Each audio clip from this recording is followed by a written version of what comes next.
और आपको ये बताना चाहता हूं कि हमारी जिंदगी का अहम उन्वान है नाम मुस्तफा की इज्जत की हिफाजत।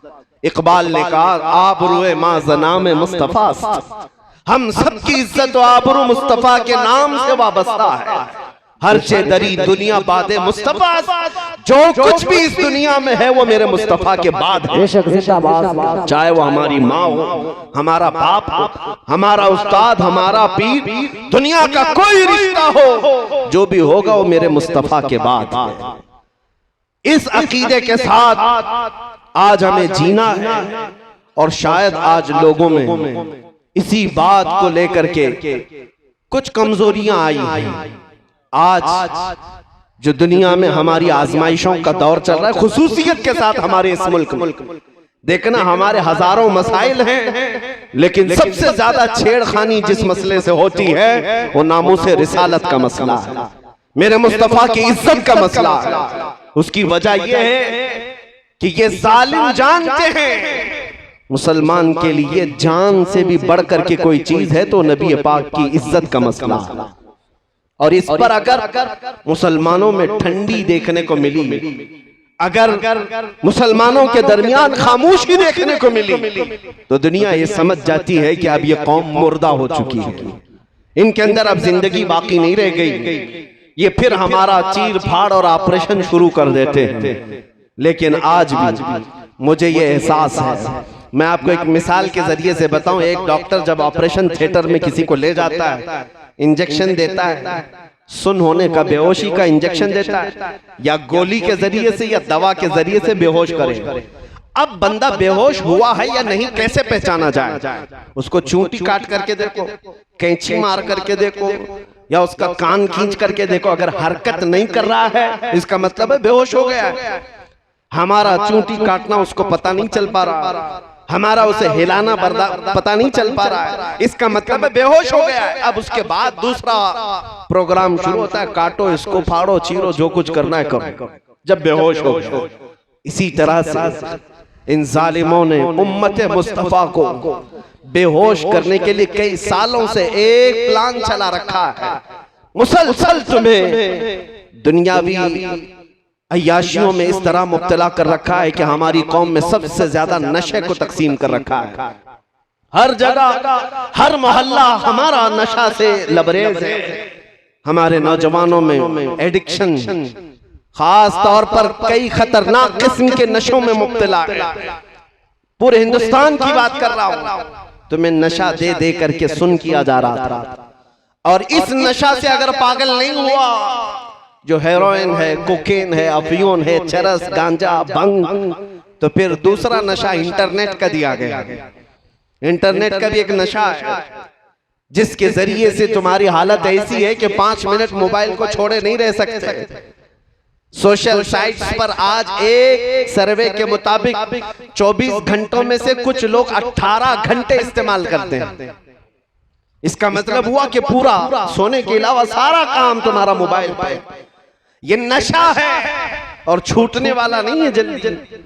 ये नशा क्यों दिया गया कि तुम आरी हो जाओ, तुम सब के सब ऐसे बेहोश हो जाओ कि अब तुम्हें किसी बात का एहसास ना हो। अब ट्रायल का वक्त आया, 10 साल से नशा दिया जाने लगा, अब चेक करने का वक्त है कि देखा जाए कि बेहोश है या होश में। अब चेक करने का तरीका क्या है? अब चूंटी काट करके नहीं चेक करते, बल्कि इस्लाम, कुरान और ज़ाते मुस्तफा की तौहीन करके चेक किया जाता है कि ये होश में है या बेहोश हो चुके हैं।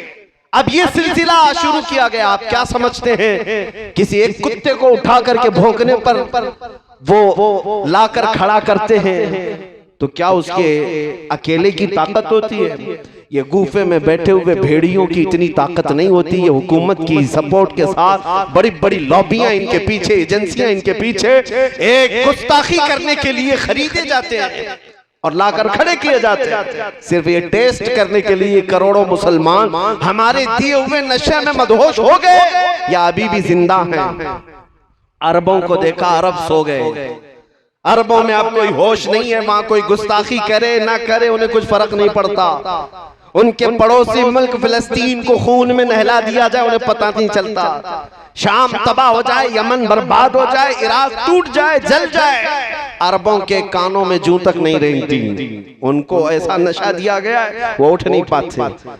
लेकिन मैंने हिंदुस्तान और अपने बर्रे सगीर के इलाकों को देखा, दसियों साल से अगरचे तुमने हमारी कौम को नशा दिया होगा, चाहे वो हेरोइन, कोकेन, अफीम, भंग, चरस के साथ या फिर इंटरनेट की जमीन पर पोर्नोग्राफी और गंदी तस्वीरों के साथ इनको नशा में एडिक्ट किया होगा। लेकिन अब भी मुझे ये यकीन है कि हमारी कौम मुस्लिम हिंदुस्तान में पूरी मरी हुई नहीं है। उसकी वजह यह है, जब कभी कोई कुत्ता कहीं से भौंकता है, हर मोहल्ले से आवाज आती है, लब्बैक या रसूल अल्लाह। ये तुम्हारा लब्बैक का नारा लगाना इस बात की अलामत है कि ये कौम अभी मुर्दा नहीं है, अभी जिंदा है। मुझे वो बात बार बार कहने पर फख्र होता है। मुंबई की सरजमीन से 2 साल कबल जब एक कुत्ता भौंक रहा था, हमने उससे कहा था हम दिल्ली आते हैं और आकर के तुम्हारे साथ मुकाबला करेंगे, ये हमारे जज्बात थे। लेकिन आपको मैं बताऊं, रमजान का मौसम है, लॉकडाउन चल रहा है और उस वक्त लोग बाहर आना जाना बहुत कम रखते थे। मैं उतर करके अपने ऑफिस से जा रहा हूँ, एक नौजवान मेरे पास आया, हिप्पी कट है, बालों में डिजाइन है, दाढ़ी में भी डिजाइन है, कहीं बालियां पहना, फटी जीन्स है, मुकम्मल एक आवारगी की शक्ल है। करीब आया, हाथ पकड़ लिया, कहा मुफ्ती साहब आपसे थोड़ी सी बात करनी है। मैंने कहा क्या बात है? कहा सुना है अभी अभी आप दिल्ली जाने की बात कर रहे हैं। मैं ऊपर से नीचे देखता रहा, कहा हाँ आपने सुना है तो सही सुना होगा। कहा मैंने सुना है कि कोई हुजूर सल्लल्लाहु अलैहि वसल्लम की शान में गुस्ताखी किया है और उस कुत्ते को जवाब देने के लिए आप दिल्ली जा रहे हैं और आग में कूदने की बात कर रहे हैं। मैंने कहा हाँ तुझे इससे क्या लेना देना है, तू क्यों इस बात को पूछ रहा है? वो नौजवान बज़ाहिर आवारा था, बज़ाहिर बदमाशों की शक्ल अपनाया था, लेकिन उसने मेरा हाथ पकड़ कर कहा आप नहीं जाएंगे जब तक मैं जिंदा हूं, पहले मुझे आग में कूदने दिया जाए। मेरी आंखों से उस वक्त आंसू आए। बारगाहे मुस्तफा में मैंने यही अर्ज किया था, या रसूल अल्लाह आपकी उम्मत गुनहगार तो हो गई लेकिन गद्दार नहीं है। लब्बैक या रसूल अल्लाह, लब्बैक या रसूल अल्लाह,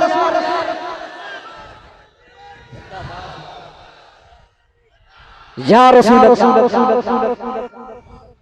लब्बैक या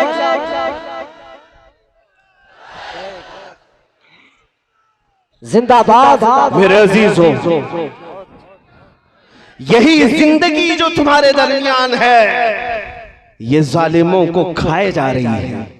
इनको हमने पिछले 70 सालों से 80 सालों से लूट लूट करके खत्म किया, लेकिन जिंदगी की रमक अभी भी बाकी है। आज रात के 12 बज चुके हैं या 1 बज चुके, इतनी रात को ये भरा मजमा ऐसी जवानी दिखा रहा है जैसे दिन का शबाब लगता हो। क्यों? ये किसी नेता का जलसा नहीं है, ये 100-200 रुपये के लिए जमा किया हुआ वोटों का मजमा नहीं है। और आपको पता होना चाहिए, सारे नेता मिलकर के भी अगर कोई मजमा इकट्ठा करें तो ऐसा जमा कर सकते हैं कि दोपहर में हरा पट्टा, शाम में नीला पट्टा, फिर रात को लाल पट्टा, वो बदल बदल करके पट्टे इस्तेमाल करने वाले मजमा तो जमा कर सकते हैं। लेकिन मैं उन्हें दावत फिक्र देता हूँ, आओ नेताजी रात के इस मजमे को एक बार देख लो। ये पैसों से बुलाया हुआ नहीं है, बल्कि यहाँ को हर आया हुआ ये अज़्म लेकर के आया है। बात बन पड़ी तो मेरे मुस्तफा के कदमों में गर्दन भी निछावर करो। जिंदाबाद। हर बंदा ये अज़्म लेकर के आता है, जब जरूरत आ पड़े मेरे आका की इज्जत पर, मैं अपनी गर्दन लेकर के हाजिर हूँ। इस मजमे में आपके अंदर ये जज्बा है या नहीं? सुन्नी हर एक ये जज्बा रखता है, और यही जिंदगी जो तुम्हारे दरमियान है ये गैरों को खाए जा रही है। आपने कभी महसूस किया, ये सुप्रीम कोर्ट के रिटायर्ड जजों की सर्वे रिपोर्ट है, Shri Krishna report, Sachar committee report, कई रिपोर्टें हैं जो मुसलमानों के हालात ज़ार पर बनी हुई। हिंदुस्तान में मुसलमानों के हालात क्या है? तवज्जो, रिपोर्टों में ये कहा गया है कि ये कौम इतनी बैकवर्ड हो गई है, दलित समाज से भी नीचे की जिंदगी गुजार रही है। इनके अंदर एजुकेशन 2.5% रह गया है, यानी 100 में से सिर्फ 2.5 लोग पढ़े लिखे हैं। ये सब रिपोर्ट इनकी है, पढ़े लिखे नहीं है, इनके अंदर सियासत का शऊर नहीं है, कहीं पर भी चले जाते हैं। रिपोर्ट में ये भी है गरीबी की सतह से नीचे की जिंदगी गुजार रहे हैं। रिपोर्ट में ये भी है कि सबसे ज्यादा कम जॉब में यही लोग हैं, डिपार्टमेंट में ओहदे में इनका कोई नुमाइंदा ज्यादा नहीं है, इनकी क़यादत भी नहीं है कि किसी एक पर मुत्तफिक होते हैं। सारी रिपोर्टें मौजूद हैं, हमने भी देखा, सर्वे को देखा। ये कौम इतनी कमजोर है, 14% है और टूटी बिखरी हुई है। एजुकेशन की कमी है, सियासत की कमी है, इक्तिदार में नहीं है, ओहदों में नहीं है, क़यादत मफकूद है। फिर दूसरी बात ये हमें फिक्र में लाती है, जब इतनी टूटी फूटी जमात है तो फिर आज हर इलेक्शन का मुद्दा मुसलमान ही क्यों बनता है और सारे टीवी चैनल हम पर ही भोंकते क्यों? आप कभी इस बात को नहीं सोचते कि कुछ तो ऐसे चैनल हैं उनकी दुकान हमारा नाम लिए बगैर चलती नहीं। हाँ, सुबह से शाम तक कोई भी न्यूज चैनल हो, अजान, दाढ़ी, टोपी, बुर्का, मस्जिद, मीनार, सारा न्यूज इसी में भरा हुआ है। क्यों? अरे हिंदुस्तान में और भी कौमें जीती हैं, यहाँ सिख भी हैं, ईसाई भी हैं, पारसी भी हैं, जैन भी हैं, लेकिन हर शो में हम हैं। क्यों? कुछ बात तो है कि मिटती नहीं हस्ती हमारी।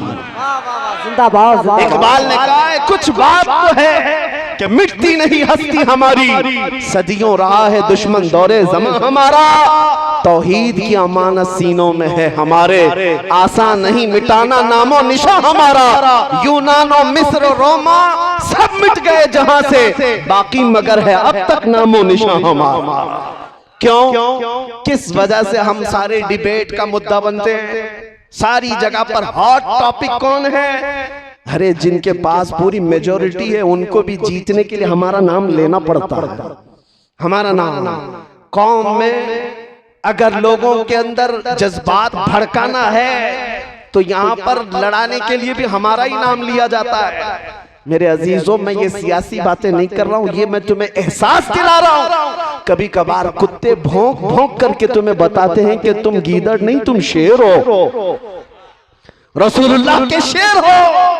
तुमने अपनी हैसियतें भुला दी, तुमने अपने अक़दार को महसूस नहीं किया। तुम्हारी जिंदगी से आज भी दुनिया परेशान है, घबरा गई है गर्दिशे दौरां कभी कभी, दीवान गाने इश्क़े मोहम्मद को देखकर घबरा गई है गर्दिशे दौरां कभी कभी। अज़ीज़ान गिराम वक़ार, ये तुम्हारी जिंदगी की रमक दमक जो आज भी बाकी है, मैं महसूस करता हूँ सब कुछ लुट गया होगा, लेकिन सबसे बड़ी दौलत जो इश्क़े मुस्तफ़ा है वो आज भी तुम्हारे सीनों में मौजूद है। ये अगर है तुम्हारे पास तो दोबारा उठ खड़े होने में कोई दिक्कत नहीं है, हमारे जमा होने में कोई दिक्कत नहीं है। फिर से ये कौम जिंदा होगी, ताबिंदा होगी और हर जगह फिर परचम इस्लाम लहराएगी। हाँ, अगर दिल से मेरे मुस्तफा का नाम निकल गया तो फिर चलती फिरती लाशें हैं, इनसे कुछ होना नहीं है। याद रखो, हमारी जिंदगी में जो कुछ भी है वो मेरे मुस्तफा की बरकत से है। वो जो न थे तो कुछ न था, वो जो न हो तो हर सुन्नी जानता है, वो जो ना हो तो कहां पर हमारी जिंदगी में भी वो जो ना हो तो, हमारी हर चीज में वो जो ना हो तो।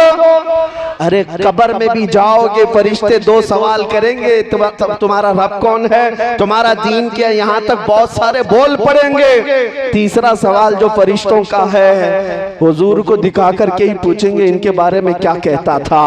वो जो ना हो तो कब्र में भी तुम्हें वहां पर भी जरूरत है, और वहीं आकर के मुनाफिक फंस जाता है। उनको छोड़ा तो फिर तुम्हारी कब्र में भी खैरियत नहीं है।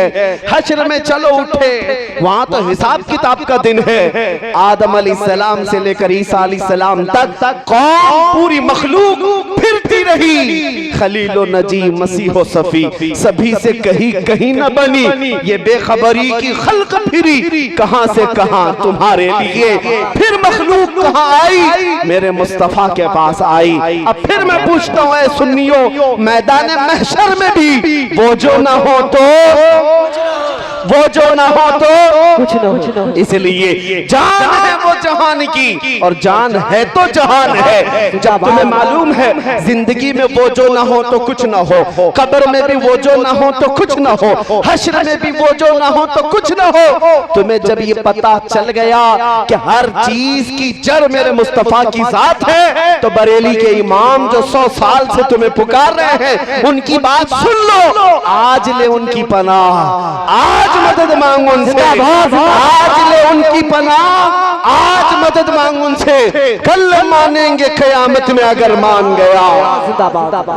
याद रखो मेरे अजीजों, हुजूर पाक सल्लल्लाहु तआला अलैहि वसल्लम को छोड़कर जिंदगी में कुछ नहीं है। सहाबा ताबईन रिज़वानुल्लाहि अलैहिम अजमईन इस अजमत के पहलू को समझ चुके थे, इसलिए उन्होंने दुनिया को ठोकर मार दी थी। जानते हैं उनके नजदीक किसी भी चीज की अहमियत नहीं थी। आज ये बातें मैं आपको एहसास दिला रहा हूं, जब कभी जरूरत तुम्हारी जिंदगी में आए, मैं हर नौजवान को बेदार करना चाहूंगा इस बात को लेकर, सारे मसले सारे मुद्दे एक जगह रख देना, मेरे मुस्तफा के नाम की इज्जत अलग है, ये मकाम ही अलग है। और अगर तुमने फिक्र किया तो अल्लाह ताला तुम्हारे सारे मसाइल को यूं ही हल फरमाएगा, बेशक सारे मसाइल यूं ही हल हो जाएं। आज लोग बैठक करते हैं, मीटिंगें करते हैं, कॉन्फ्रेंसें हैं, सेमिनार हैं, यानी मुस्लिम मसाइल के हल के लिए, कितने मसाइल के हल के लिए हम सर जोड़कर बैठते हैं, लेकिन मेरे अजीजों एक मसले पर आप मुत्तफिक हो जाओ, सारे मसाइल का हल अल्लाह मुसब्बिबुल असबाब गैब से पैदा करेगा। वो एक मसले पर मुत्तफिक होना किस बात पर है कि मोहम्मद से वफातून है, कि मोहम्मद से वफातून है। तो हम तेरे हैं ये जहां चीज है क्या, लौह कलम तेरे, जिंदाबाद जिंदाबाद। सारी कायनात तुम्हारी तरफ मोड़ दी जाएगी। उनके जो हम गुलाम थे खल्क के पेशवा रहे, उनसे फिरे जहां फिरा, फिर आई कमी वकार में। नूरी नेटवर्क की वीडियो देखने के लिए हमारे चैनल को सब्सक्राइब कीजिए और बेल आइकन को क्लिक कीजिए, ताकि आप हमारी आने वाली वीडियो से बाखबर रह सके।